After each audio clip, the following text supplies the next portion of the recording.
Okay. All right, guys. We are live. Live from Prague, Czech Republic. I'm not streaming this live. I'm going to put it up in a bit. Giles Thomas was front and center for the Prague EVLS Prague Pro and providing pay-per-view commentary along with AJ. And yeah, now you're filling up the frame and looking beautiful. So, Giles, initial thoughts. This was the first call out here. Let me show you. Big first call out. I think it was 6 guys. First call out. So here, what were your first impressions when they all came out here? This first group. I couldn't believe how good Bumstead looked. How detailed, how conditioned. He was nice and full. I didn't know how he'd look next to some of these open guys, but he looked absolutely fantastic. I just couldn't believe it. I didn't believe a classic guy could look that good next to legit, like, Martin Fitzwater and, these other guys. It was phenomenal, man. I was absolutely blown away. When he first came out in the first group of 6, I was like, my eyes are drawn to Bumstead.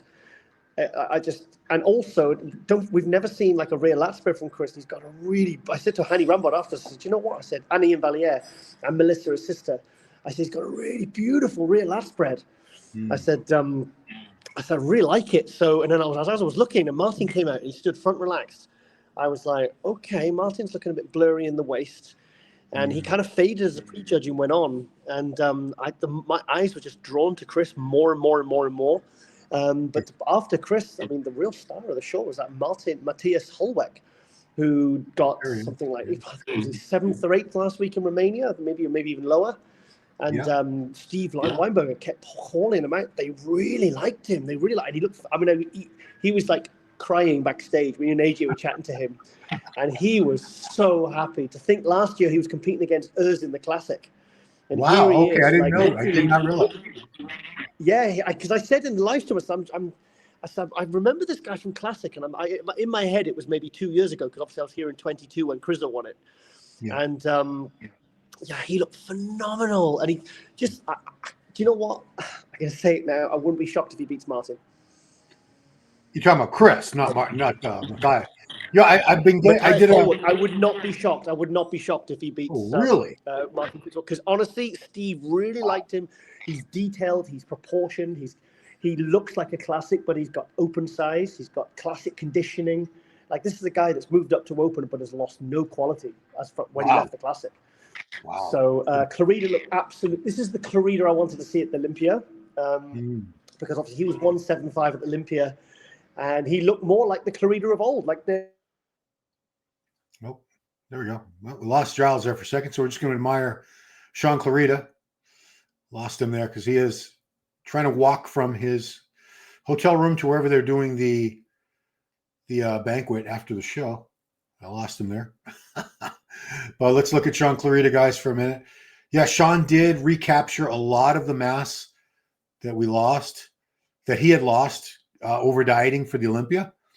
Upper body, to me, looked just as good as it always has. Oh, Giles is gone. Hopefully he comes back. But the lower body did recapture some of the size and fullness in 5 weeks, which is pretty damn great. Did not get it all. Looks like Giles isn't coming back. I don't know. It's hard to say. But yeah, so Martin looked pretty damn good, but not as good. Oh, there's Giles back in. Okay, sorry. Lauren was trying to ring me. She's bringing Ronnie down now for dinner. So yeah, I'll go in a few minutes. So you're saying you could see this going Chris Bumstead first? Yes, 100%. He's won it straight first. I predict he's won it straight first. Wow. Okay, because the whole time I'm thinking Martin's got so much more size on him. He does. I did have Chris winning some poses, but being bodybuilding purists, a bodybuilding purist, I thought the size and density that Martin has would just overpower him. But you're saying, and I trust Martin's off. His midsection doesn't look right, and I'd like to see more conditioning and detail in his back. Wow. So you think Martin could be third? You're thinking it's possible.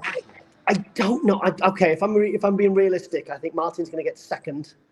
Yeah. Clarida, I'd like to see get third, but I think Hollweck's got fourth. But they gave him a chance. They really gave him a chance, and I'm telling you what, he looked good next to Clarida and really good next to Martin. Huh. So, but I mean that second, third, fourth could maybe go any way. So I wouldn't be don't be shocked if that obviously that was a semi-final, that was a prejudging. So Right. tomorrow it could go other ways, you know. Yeah, because Martin needs to tighten up a little bit. This is not the Martin that we saw 5 weeks He ago. does. What Chris Cormier said last night, he says, guys, you can't peak twice like that just in a number of weeks. He's been straight on the prep. He hasn't hasn't come off his prep. He said the body doesn't peak like that. He said, I'm telling you, Martin won't be on like he was at Olympia. And I said in the live stream, I said, Martin, straight away, I said, Martin was better at Olympia. Yeah, I mean, look, I'm looking at the Olympia right here, and he was not the same guy. Yeah, definitely. He's definitely off condition-wise. Like you made reference to the tan. His tan does not look that good, very good today. It's not doing me any favor. Do you know what? I didn't even spot that, but you're right. You're bang on, mate. Yeah, I mean, whoever tanned him at the Olympia did a much better job. No offense. Yes, yeah, no, I totally agree. Oh, there's Ronnie over there. There's Ronnie, Lauren, and Chris. Oh, We've got some friends joining us for dinner as well, because we're at the Hilton. Everyone's at most people are at the Duo, the main hotel. Yeah. But Ronnie, also on another note, Ronnie was fantastic today. The seminar's packed. I mean, I'm sure you saw my videos. Oh, awesome. But my God, that we had like literally trying to get that guy through the expo. It was absolutely crazy. It was insane. It was like literally the security literally have to be cocooned around Ronnie. That's how intense it was. I mean, we had security standing outside the bathroom just so he could go to the toilet in peace. So yeah, it's funny because I was ran through to the toilet, and before they realised it was me, they kind of stopped me. They went, "Oh, so it's okay for you." I said, "No, I need the bathroom too, guys." All right. Well, I'm gonna let you go. I appreciate you taking the time to do this. So, one last time, Giles, whose opinion I trust very, very highly, is saying we could very well see Chris Bumstead win his Open debut and what might be his final Open, his one-and-done Open. Straight first. Wow. Okay. It was honestly they didn't move him. They didn't move him. They didn't move him for some, and then eventually they called him out again, and then they moved him a lot just purely to get the crowd, because the crowd was. I mean,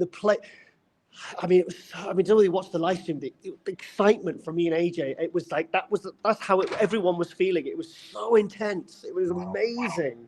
I mean, it was just, and then we ran backstage, and now Chris backstage, he's got like this, he's got the screen literally like basically, and outside it, he's got 4 security sat on chairs, the same guys we had for Ronnie today. Yeah. And it's like, because Chris gets, AJ said, let's get a picture with Chris C-Bum. And then Melissa, his sister, went up and hugged him and jumped on him, and obviously Ian was there. And then I said hi and everything, and then Chris basically was escorted behind his screens, and that's it. You don't get to see him then. I mean, it's really like proper film star shit, Well, he is. He's our superstar. He's our movie star, Chris Bumstead. I love him, man. He's awesome. He looks Ronnie looks so good, man. He looks so good. You know what? I'm glad. This is one final thought. I'm glad that he looks so good. Because a lot of people are saying, "Oh, they're just going to give it to him anyway because he's Chris Bumstead." No, honestly, he deserves it. He fully deserves it. If he doesn't win straight first, there's something wrong. Wow. Seriously. And you know me, I had him third. I had him third in my predictions. Yeah. No, honestly. And do you know what happened? Andrea Presti was like third call out, and he looked okay. He was just like, he just wasn't called out. Yeah. I saw that. I saw you and AJ puzzle. I was listening to you guys and like, I'm right there with you. I don't know why Andrea Presti. I think was it fourth call out? I third or fourth, yeah, because I'm sure, because the third call, I'm sure I heard his name being called. I'm pretty sure I didn't imagine it, but he came out and he just looked devastated. I mean, this guy's like top 2 in most pro shows. 100%. I don't know. Anyway, I better go, mate, because I'm gonna get some dinner. I'm starving. So thank you so much, Giles. And Giles Tiger Thomas calls it right now. We've got Chris Bumstead winning, and I trust in Tiger. So thanks for watching and have a great dinner, Giles. Thank you. No worries, guys. I'll speak to you later. Bye.